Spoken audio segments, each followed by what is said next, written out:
For today's ganap nga mga mare ay pupunta daw kami sa Lusail City.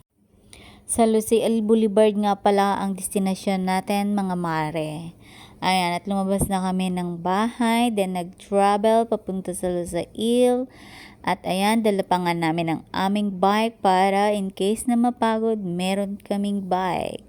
At habang nagbabike nga yung dalawa at ipapakita ko naman sa inyo etong Lusail Boulevard. Ito yung iconic building dito at nasa tabi nga pala siya ng dagat. Ayan, makikita nyo. Ang ganda ng view guys. Kaya upo-upo muna ang lola nyo dito. May mga tambayan dito, may mga upuan kapag ka napagod ka dahil meron dito mahaba-habang pwede mong lakaran at ginagamit ito sa mga big event dito sa Qatar. Isa ito sa mga ginagamit nila na pwedeng gawing event place dito sa Qatar.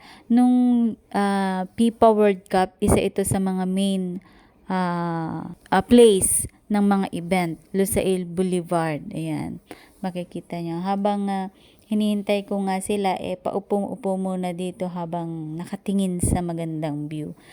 At eto, after nga nyan guys, pagdating nila naglakad-lakad na rin kami dahil nagugutom na raw si daddy. Kaya nagyayaya siya na maghanap ng makakainan. Kaya for the go naman ang mga person.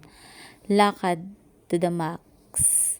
Yan. Pagkatapos nga niyan, nakakita si AJ ng stall ng ice cream. Pero late na niya na realize na ayaw pala niya ng mango flavor. Buti na lang yung ice cream is vanilla.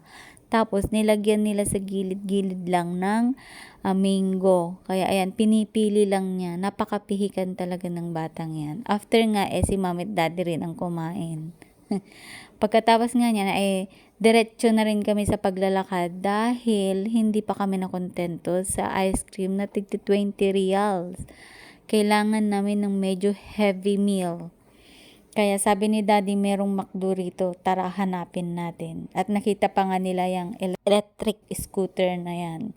Tinatry nila. Marami nga palang ganyan dito guys. Kahit saan ka pumunta may mga nakapark na ganyan. And mayroon silang apps na ginagamit para magamit mo yan. Parang inuupahan din pero may apps silang ginagamit. At ito nga nakita pa namin itong mascot, iconic mask, isa sa mga iconic mascot ng FIFA World Cup 2022. Yung nilalakaran nga namin pala ay sentro na ng Lusail City. May isa itong tramway kaya pwede kang maglakad sa gitna. Ayan, tapos nakakita na ako ng McDo.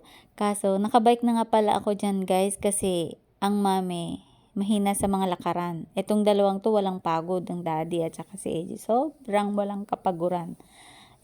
Ang mami nyo, Diyos ko, alam nyo na, pag mga ganyang grabe ang lakaran, ako na yung nagbabike.